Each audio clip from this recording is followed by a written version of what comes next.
Well, that's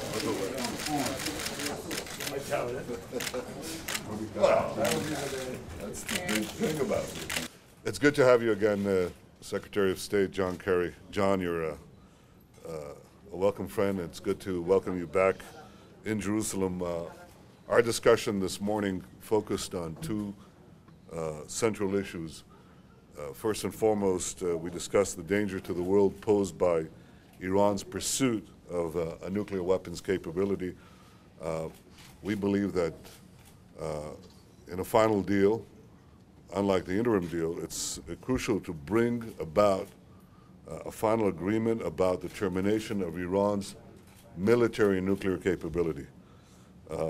I have expressed my concern since Geneva that the sanctions would begin to unravel, and I think steps must be taken to prevent further erosions of sanctions. Now, on the Palestinian issue, I want to say that Israel is ready for historic peace, and it's a peace based on two states for two peoples. It's a peace that Israel can and must be able to defend itself by itself with our own forces against any foreseeable threat. I would also stress that Israel continues to honor all understandings reached in prior negotiations. Now, if this process is going to continue, we're going to have a continual negotiation. We don't need artificial crises.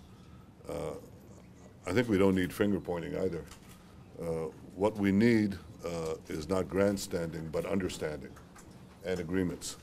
And that requires hard and serious work. It actually requires that we do not put before you, gentlemen and ladies of the press, everything that we're discussing, but to have these real discussions inside in a sustained effort to bridge historic gaps and provide security.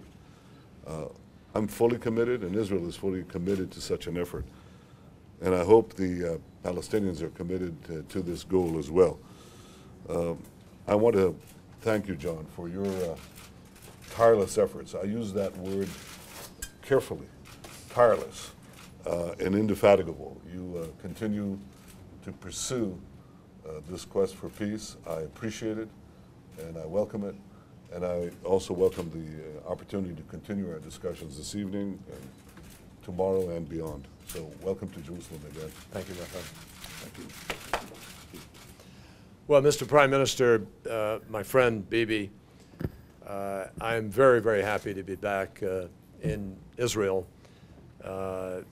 It's always a pleasure for me to visit, and I have visited here so many times as a United States Senator and now as a Secretary of State. I've had the privilege of getting to know many people here, many parts of this great country. When I first came here, I think in 1986, I spent a week and traveled every part of the country, climbed Masada, bathed in the Dead Sea, went to Galilee, the north, visited Kiryat Shimona, where kids were having to hide from rockets, Katyusha rockets, then indiscriminately attacking them from Lebanon, and I have seen the rockets in Sderot from people who were taking cover from Gaza. So I understand the challenge of security that Israel faces. I understand it very well. And I join with President Obama in expressing to the people of Israel our deep, deep commitment to the security of Israel and to the need to find a peace that recognizes Israel as a Jewish state, recognizes Israel as a country that can defend itself by itself. And that is an important principle with which the Prime Minister and the President and I are in agreement. Much of our discussion in the very beginning obviously focused on where we are with respect to Iran. I can't emphasize enough that Israel's security in this negotiation is at the top of our agenda. And the United States will do everything in our power to make certain that Iran's nuclear program, a program of weaponization possibilities, is terminated. We agree on what the goal of the final status agreement ought to be. And in the days and weeks ahead, we will consult very closely and continually with our Israeli friends in order to bring about a comprehensive agreement that can withstand everybody's test. A peaceful program should not be that hard to prove. And everybody will know whether or not, in the end, the comprehensive agreement actually provides a test adequate to prove the peacefulness of that program. We will continue to keep our friends in Israel and our friends in the region fully advised as we continue those negotiations.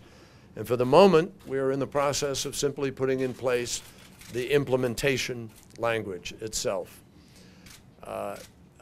With respect to the sanctions, we will obviously be vigilant. We say to any country that contemplates moving ahead of sanctions, don't, because those sanctions will continue to be enforced. The fundamental sanctions regime of oil and banking remains absolutely in place.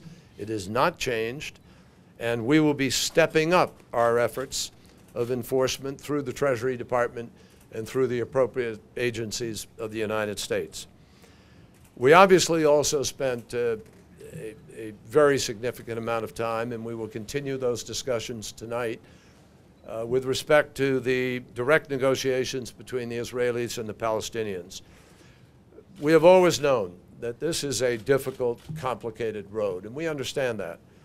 I believe we are making some progress, and the parties remain committed to this task. They are meeting regularly, and they have also remained, we have remained in very close touch with both leaders as we proceed down this road. Once again, Israel's security is fundamental to these negotiations.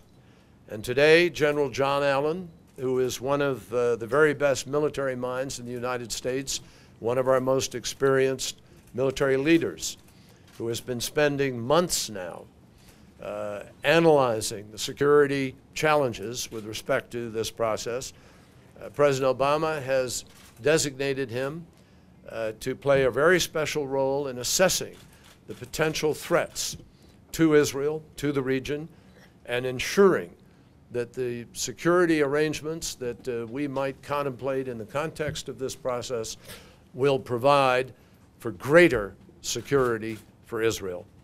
This morning, General Allen and I provided Prime Minister Netanyahu and his military leadership with some thoughts about that particular security challenge, and this conversation will continue over dinner and possibly into tomorrow morning.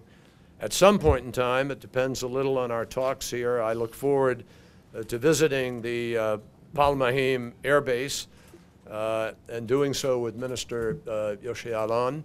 I don't know if we'll have time to do that tomorrow or not, but I do want to do that because I want to see firsthand the remarkable ballistic missile defense technologies in place that our nation has spent over 20 years building with our friends here in Israel in order to protect Israel from the full range of missile threats that it faces.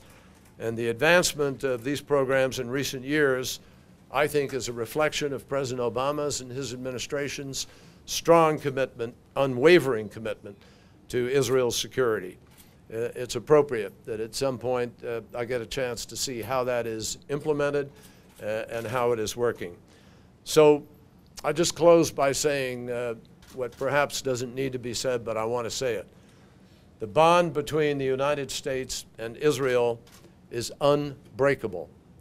And while occasionally we might have a difference of a tactical measure, we do not have a difference about the fundamental strategy that we both seek with respect to the security of Israel and the long-term peace of this region.